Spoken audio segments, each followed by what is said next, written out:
বিদ্যুতের নাকি আবার চুম্বক ক্রিয়া আছে? হ্যাঁ আছে, এবং এখান থেকে সবচেয়ে ভেজাল তোমাদের যেটা লাগে সেটা হচ্ছে ট্রান্সফরমার নিয়ে। আর এমসিকিউ এর যদি কথা হয় তাহলে তো মানে আর কোনো কথাই নাই। তোমরা ভালো মতো এটা বুঝেই উঠতে পারো না যে 12 অধ্যায় এমনি পারি না সিকিউ এর জন্য, আবার এমসিকিউ এর ভিতর থেকে দিলে আল্লাহ গো কি যে হবে, তাই না? তো চলো দেখে নি কোন সেই 3টি টপিক যেগুলি তোমার এমসিকিউ এর বেস করে দেবে 12 চ্যাপ্টার থেকে।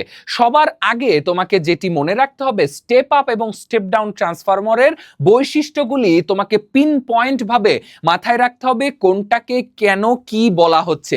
এগুলি যদি তোমার কাছে ক্লিয়ার থাকে তাহলে এই যে বহুপদী সমাপ্তি সূচক জাতীয় যে এমসিকিউ গুলি আছে সেগুলি এই চ্যাপ্টার থেকে তোমার জন্য পানি ভাত হয়ে যাবে। এবং বৈশিষ্ট্যগুলি কখন এনপি গ্রেটার দেন এনএস নাকি এনএস গ্রেটার দেন এনপি, এই ধরনের যে বৈশিষ্ট্যগুলি রয়েছে এগুলি প্রত্যেকটা তুমি বুঝো কিনা নিজেকে প্রশ্ন করে দেখো, কারণ এগুলির থেকে বহু প্রশ্ন বোর্ড কোশ্চেনে এসেছে। তারপরে তড়িৎচুম্বক আবেশের আবিষ্কারক এবং ফ্লেমিং এর বাম এবং ডান হস্ত নিয়ম সম্পর্কেও তোমার কিন্তু ধারণা থাকতে হবে, কারণ ওখানে ছবি দিয়ে, ফ্লেমিং থেকে বলতেছি বিশেষ করে, ছবি দিয়ে তোমাকে বলে দিবে যে কেমন কি হচ্ছে না হচ্ছে, জিজ্ঞেস করবে ওই ছবি থেকে।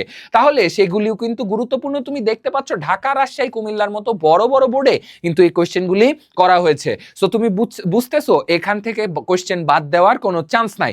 পরবর্তীতে যেটা আছে, সলিনয়েডের ক্ষেত্রে ক্ষেত্র বাড়ানোর উপায় এবং পাক সংখ্যা নাকি প্রবাহ কোনটি কেমন পরিবর্তন হচ্ছে এই সম্পর্কে তোমার কিন্তু একটা ধারণা অবশ্যই থাকতে হবে। আদারওয়াইজ এই 3টি টপিক তুমি যদি বাদ দাও তাহলে কোনোভাবেই 12 অধ্যায়ের এমসিকিউ তুমি ভালো করতে পারবে না, এটা একদম 100% শিওর। এইভাবে স্ট্র্যাটেজিক্যাল ওয়েতে তুমি যদি পড়ো তাহলে তুমি এসএসসি পরীক্ষায় একটা অসাধারণ রেজাল্ট করতে পারবা, কারণ এটা শুধু এমসিকিউ, এভাবে সিকিউ আছে, এসকিউ আছে, নানা ধরনের। দেখো স্ট্র্যাটেজি এমন একটা জিনিস যেটা ভুল হইলে তুমি নির্ঘাত খারাপ রেজাল্ট করবে।